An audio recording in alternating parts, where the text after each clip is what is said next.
అంటే మీరు పాకిస్తాన్ ఏకాక్ అయిపోయిందని ఎలా చెప్పగలుగుతున్నారు? ఇక్కడ పాక్ రక్షణ మంత్రి ఎవరైతే ఉన్నారో ఖ్వాజా ఆసిఫ్ అనే వ్యక్తిని కొన్ని మీడియా ఛానల్స్ నేషనల్ లెవెల్లో ఇంటర్వ్యూ చేసిన నేపథ్యంలో అక్కడ అడిగారు. ఒక క్వశ్చన్కి అడిగినందుకు గాను మీరే ఉగ్రవాదులను పెంచి పోషిస్తున్నారా అని చెప్పి అడిగినందుకు క్వశ్చన్కి గాను ఆయన గత 3 దశాబ్దాలుగా మేము అమెరికా పశ్చిమ దేశాలకు డర్టీ వర్క్ చేస్తున్నాము అని చెప్పి నోరు జారారు అంటున్నారు. అంటే నోరు జారారు అంటే దాని వెనుక తర్వాత దాన్ని సమర్థించుకునే ప్రయత్నం చేశారు అని చెప్పి వార్తలు వినిపిస్తూ ఉన్నాయి. సో మరి వాళ్ళకి సపోర్ట్ ఇస్తున్నామని ఆయన చెప్పారు అంటే ఉంటుంది కదా ఎందుకంటే గతంలో అమెరికా సామ్రాజ్యవాద కోసం పెంచి పోషించిన మాట వాస్తవమే. ఈ పాకిస్తాన్ అనే దేశానికి డబ్బులు ఇవ్వటం, ఆయుధాలు ఇవ్వటం, టెక్నాలజీ ప్రొవైడ్ చేయడం చేశారు. ఇప్పుడు ఆఫ్ఘనిస్తాన్లో వాళ్ళు క్యాంప్ ఉన్నది, అమెరికా వాళ్ళ క్యాంపు. ఆఫ్ఘనిస్తాన్ నుంచి వాళ్ళు వెళ్ళిపోయినప్పుడు వాళ్ళ సైనికుల రక్షణ కోసం పాకిస్తాన్ని కొద్దిగా సహాయం కావాలని అందించారే తప్ప వాళ్ళ మీద ఏందో ప్రేమతో చేసిన పని కాదు. ఆఫ్ఘనిస్తాన్ నుంచి వెళ్ళిపోయిన తర్వాత వాళ్ళకి ఇంకా ఆసియాలో, సెంట్రల్ ఆసియాలో ఏం పని లేదు వాళ్ళకి, అమెరికా వాళ్ళకి ఇంకా మద్దతు ఇవ్వరు. ఇప్పుడు ఏంటంటే కింద నుంచేమో బలుచిస్తాన్లో బొలుచులు అమెరికాకి ఎదురు తిరిగారు, మాది సపరేట్ దేశం చేసుకుంటామంటున్నారు. ఒకవైపు ఏమో అటుపక్క నుంచి వాళ్ళు ఉన్నారు, ఆఫ్ఘనిస్తాన్ వాళ్ళు పాకిస్తాన్ మీద పడి ఉన్నారు. వీడు చుట్టూ గెలుక్కుంటున్నాడు. ఇప్పుడు ఇంకా గిల్బిత్ బాలిస్తాన్ అని ఒకటి ఉంటుంది, గిల్బిత్ బాలిస్తాన్ అని, ఆజాద్ కాశ్మీర్, ఇది పై పక్కన ఉంటుంది అన్నమాట. వాళ్ళు మేము భారతదేశంలో విలీనం అవుతాం, నీతో పొత్తుద్దురా అని అంటారు గిల్బిత్ బాలిస్తాన్ వాళ్ళు కూడా. అందువల్ల ఏంటంటే ఇప్పుడు ఈరోజే ఇస్లామాబాద్లో ఒక టెర్రరిస్ట్ మాట్లాడతా, ఆసిఫ్ సయ్యద్ అనేవాడు, మీరు కానీ సింధు నది నీళ్లు కానీ ఆపేస్తే సింధు లోయలో హిందువుల రక్తం ఏరులై పారద్ది అంటున్నాడు. తర్వాత మోడీని నరికేస్తామంటున్నాడు. అయ్యి ఈ దొంగచాటుగా వచ్చి చేతిలో ఆయుధాలు లేని వాళ్ళని చంపేది మగతనం అనిపించుకోదు. ఏదైనా యుద్ధ వీరుల లక్షణం ఏంటంటే భారత ఇతిహాసాలు తీసుకున్నా కూడా ఆయుధం కింద పడిపోతే యుద్ధం చేయరు. ఆ భారత పురాణాల యుద్ధతంత్రంలో కూడా వారికి అంత తిమ్మిరి తుత్తరా ఉంటే భారతదేశ సైన్యంతో త్రివిధ దళాలతో పోటీ పడాల. ఇప్పుడు ఇంకైతే మోడీ ఉపేక్షించే పరిస్థితి లేదు.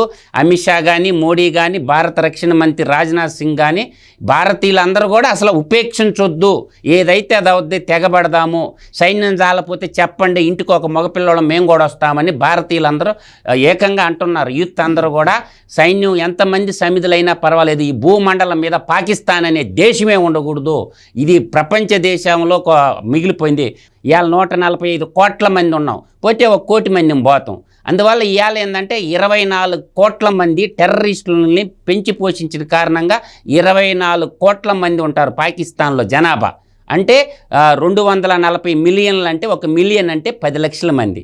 ఇవాళ 240 మిలియన్లు అంటే 24 కోట్ల మందిని ఇవాళ వాళ్ళతో యుద్ధం బళ్ళ ఈ సింధు నది నీళ్ళు ఆపేస్తే ఆకలి మంటలతో చచ్చిపోతారు, ఆకలి చావుతో చచ్చిపోతారు. వాడేంది చంపేది?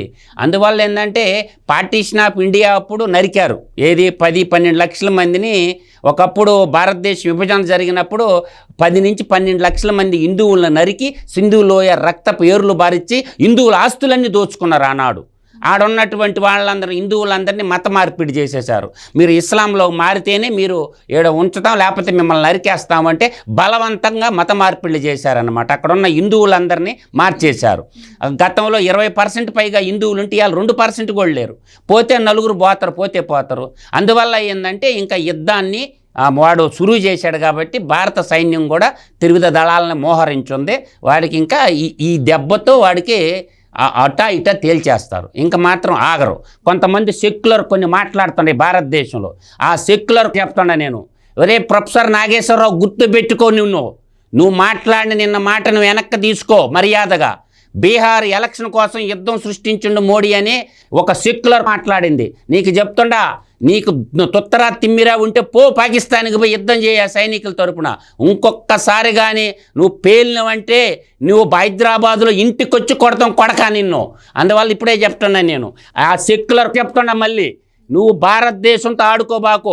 బీహార్ ఎలక్షన్ల కోసం మోడీ చేస్తున్న నాటకం అని మాట్లాడుతున్నాడు. కాబట్టి నువ్వు ఎంతలో ఉండాలో అంతలో ఉంటే మంచిది. ఎక్స్ట్రాగా మాట్లాడితే ఇంకా తన్నులు రాత తప్పదు. ఇంకా భారతదేశంలో యువత బరిదిగించున్నారు.